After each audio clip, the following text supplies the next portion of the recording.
Alright, so in this video, we're going to do factoring of your binomials and your trinomials. Alright, so up first, I've got 6x minus 4 over 9x squared minus 12x plus 4. Alright, so what is common in your numerator? So we're going to work with the numerator first. Common in your numerator. Well, both 6 and 4 are divisible by 2. So I'm going to pull out a 2. I'm going to factor out a 2 from my numerator. So 6 divided by 2 is 3. And then my x stays. Bring down my negative. 4 divided by 2 is 2. So that is factored. Now my denominator. So this is going to factor into 2 binomials. And again, when you're looking at this, you can tell that both your first term and your last are perfect squares. 9 is a perfect square, x squared is a perfect square, and 4 is a perfect square. When you are factoring a polynomial into 2 binomials, that middle number only matters when it comes to your adding and subtracting of the binomial when it's multiplied out. So you're not really concerned with that other than when you factor out the first and the last, when added or subtracted, it equals the middle. So multiples of 9 are 1 and 9 and 3 and 3. So multiples of 4 are 1 and 4 and 2 and 2. Well, 4 plus 9 does not equal 12, and 2 plus 9 does not equal 12. So we know that our factors are going to be perfect squares because 3 times 2 is 6. And when you have 6 twice, it equals 12. So now what are my signs for my new binomials down here? So remember, your second sign tells you if it is, if your signs are the same or if they're different. And it's a positive, so they're the same. If it was a negative, if it was a difference, then your signs would be different. But your sign is a positive, so your signs are the same. Your first sign tells you what the signs are.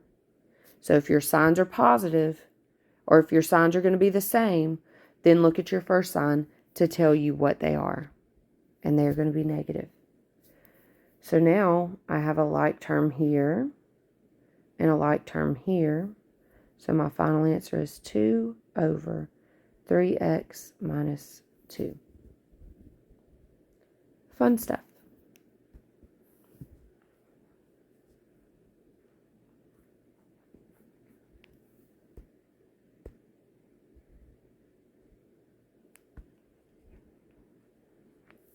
All right.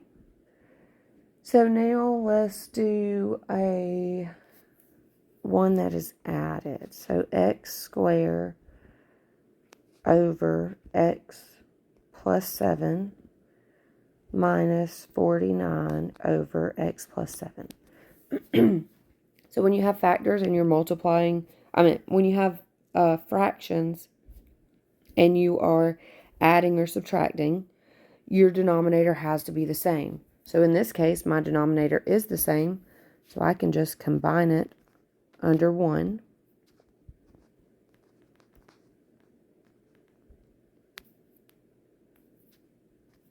All right, so what is unique about your numerator is that both are perfect squares and they're separated by a negative.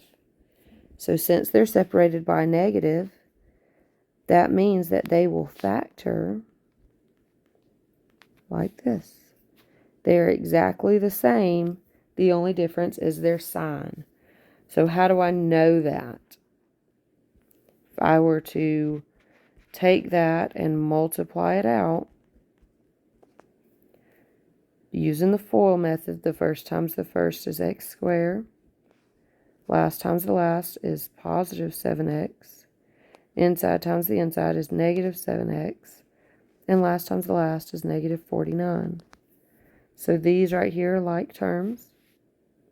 so I can add and subtract them. So that's positive 7x and negative 7x.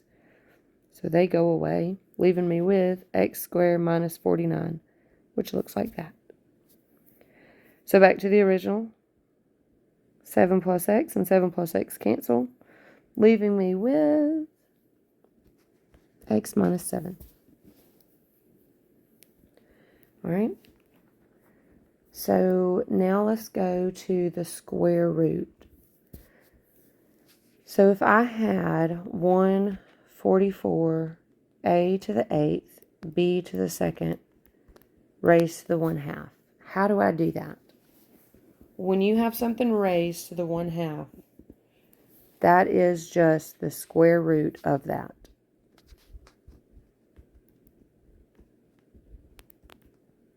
Okay? So when you're dealing with exponents and the square root of something, you take your exponent and you divide it by that square root. If this was cubed, you would take your exponent and divide it by 3. So all you do is take your exponent, divide it by 2. So first, what is the square root of 144? It is 12. 8 divided by 2 is 4, so that becomes a to the 4th. And 2 divided by 2 is 1, so b to the 1st. And that is your answer. So if you happen to be dealing with a fraction in this case, it's just going to be the same thing. Work with your numerator first and then your denominator. If you can cancel like terms, then cancel like terms. If you can reduce the fraction, reduce it and then solve your radical. If you had one, if you were dealing with a radical and you were subtracting one square root by the other square root, so it's the same idea. If you had a numerator and a denominator, if you were dealing with a fraction, your denominator has to be the same. It's the same thing with your radicals. What is inside the radical, in order to add and subtract this, they have to be the same. So you look at those, and the first thing you notice is, oh, both of those are divisible by 11. So I'm going to say 3 times the square root of 11 times 9 minus 2 times the square root of 11 times 4. So 9 is a perfect square and 4 is a perfect square, so they factor out. So 3 times the square root of 9 is 3 times the square root of 11 minus 2 times the square root of 4 is 2 times the square root of 11. So then you just combine those terms. All right. So now that I've got like terms under my radicals, I can subtract the numbers that are on the outside. So 9 minus 4 is 5, square root of 11. Okay, so that should get you through that. The next video is going to be on solving for your term.